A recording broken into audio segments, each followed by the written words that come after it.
नमस्कार. आचार्य 90 FM वर आपणा सर्वांचे हार्दिक स्वागत. साने गुरुजी लिखित श्यामची आई या पुस्तकातील कथांचे अभिवाचन आपण करीत आहोत. आज त्यातीलच मोरी गाय या कथेचं अभिवाचन मी करीत आहे. मी पुष्पा कोल्हे सादर करीत आहे मोरी गाय. बारकू आला की नाही? आज त्याला मी दुपारी रागे भरलो होतो. एका गाईला तो मारित होता. गाय दुसऱ्याची असली तरी ती देवता आहे.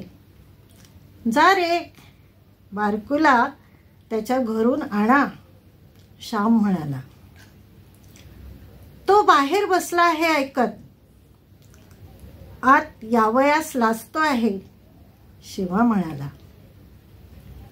श्याम उठला व बाहेर आला. त्याने बारकूचा हात धरला. बारकू ओशाळला होता. तो हातातून निसटून जाण्यासाठी धडपडत होता. श्याम त्याला म्हणाला, बारकू, तू मला आवडतोस म्हणून तुला मी रागे भरलो. माझा इतका का तुला राग आला? मी तुला तुझ्या मोठ्या भावासारखाच आहे. चल, आज मी आमच्या मोऱ्या गाईची गोष्ट सांगणार आहे. श्यामच्या प्रेमळ शब्दांनी बारकू प्रार्थनागृहात आला. श्यामच्या गोष्टीची सारी जण वाट पाहत होती. श्यामने सुरुवात केली. आमच्या घरी एक मोरी गाय होती. ती अजून माझ्या डोळ्यासमोर आहे. अशी गाय साऱ्या गावात नाहीत असे लोक म्हणत असत. खरोखर दृष्ट लागण्यासारखी अशी ती गाय होती. कशी उंच थोराड होती, गंभीर व शांत होती. आमच्या वडिलांचा 5 शेरांचा लोटा होता. तो भरून ती दूध देई. तिची कास भरदार असे. तिची नीट काळजी घेण्यात येत असे.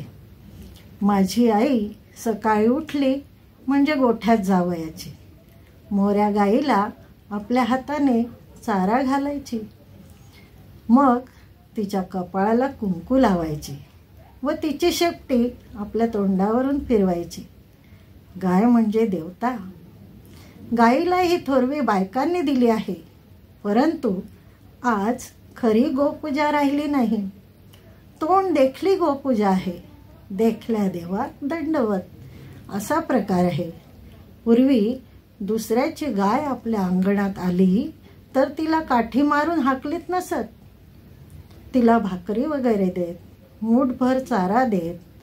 आज दुसऱ्यांच्या गाईस जरा अंगणात येऊ दे की त्या गोमातेच्या अंगावर बसल्याच काठ्या. दुसऱ्याची गाय दूर राहिली. स्वतःच्या घरच्या गाईलाही पोटभर वैरण, वेळेवर पाणी मिळत नाही. रानात गावात जे मिळेल ते तिने खावे, कोठे घाणेरडे पाणी प्यावे. आज या गाईला आपण भीक मागायला लावले आहे. म्हणूनच आपणावर भीक मागावयाची पाळी आली आहे. जशी सेवा तसे फळ. गाईची सेवा जितकी करू तितके सुख व सौभाग्य येईल. माझी आई मधून गोठ्यात जावयाची. तांदूळ धुतलेले पाणी घंगाळात भरून तिला पाजावयाची. त्याला धुवण म्हणतात. हे थंड व पौष्टिक असते. दुपारी जेवावयाच्या वेळेस एक देवळातील गुरुवाचा नैवेद्य व एक गाईसाठी असे 2 नैवेद्य मांडण्यात येत असत. देवळातील नैवेद्य गुरव येऊन घेऊन जाई व गाईला नेऊन देण्यात येत असे. त्याला गोग्रास असे म्हणतात. आई आपल्या हातांनी हा गोग्रास गाईला नेऊन देत असे. या मोऱ्या गाईचे आईवर फार प्रेम होते. प्रेम करावे व करवून घ्यावे. प्रेम दिल्याने दुणावते. आईला ती चाटावयाची. तिच्या मानेखालची पोळी आई खाजवी तसतशी मोरी गाय आपली मान वर करी. आईचा शब्द ऐकताच मोरी गाय हंबरत असे. मोऱ्या गाईचे दूध आईच काढीत असे. मोरी गाय दुसऱ्या कुणाला ते काढू देत नसे. ज्याने द्यावे त्याने घ्यावे असा जणू तिचा निश्चयच होता. दुसरे कोणी जर तिच्या कासेखाली बसले तर ती त्यास हुंगून पाही. गंधेन गावः पश्यन्ति. गायी वासाने ओळखतात. तिच्या कासेला हात लागताच हा हात कोणाचा हे तिला कळत असे. आईशिवाय दुसरा कोणी बसताच ती लाथ मारी. ती गाय स्वत्ववती होती, सत्यवती होती, अभिमानी होती. प्रेम न करणाऱ्याला ती लाथ मारायची. पाप्या, माझ्या कासेला तू हात लावू नकोस. माझ्या कासेला हात लावण्यासाठी माझा प्रेमळ वत्स होऊ नये असे जणू ती सांगत असे. ती मोरी गाय भाग्यवान होती असे आम्ही समजत असू. जणू आमच्या घराची ती शोभाच होती. आमच्या घराची देवता होती. आमच्या घरातील प्रेम व पावित्र्य, स्नेह व सौंदर्य यांची जणू ती मूर्ती होती. परंतु पायलाग म्हणून एक भयंकर रोग आला. या रोगाने कोकणात फार ढोरे मरतात. पटापट पाय आपटून गुरे मरतात. पायाला क्षते पडतात व त्यात किडे होतात. 1-2 दिवसातच ढोर मरते. मोऱ्या गाईला पायलाग झाला. पुष्कळ उपचार केले परंतु गाय बरी झाली नाही. एका काडीसही ती शिवेना. मान टाकून पडली होती. आम्ही घरात जपही केले परंतु आमची पुण्याई संपली होती. मोरी गाय आम्हास सोडून गेली. मोरी गाय गेली त्या दिवशी आई जेवली नाही. आम्ही सारे जेवलो. आईला किती वाईट वाटेल ते मी कसं सांगू. आईला किती वाईट वाटले ते मी कसे सांगू. जो प्रेम करतो त्यालाच प्रेमवस्तू गेल्याचे दुःख कळते. इतरास काय समज.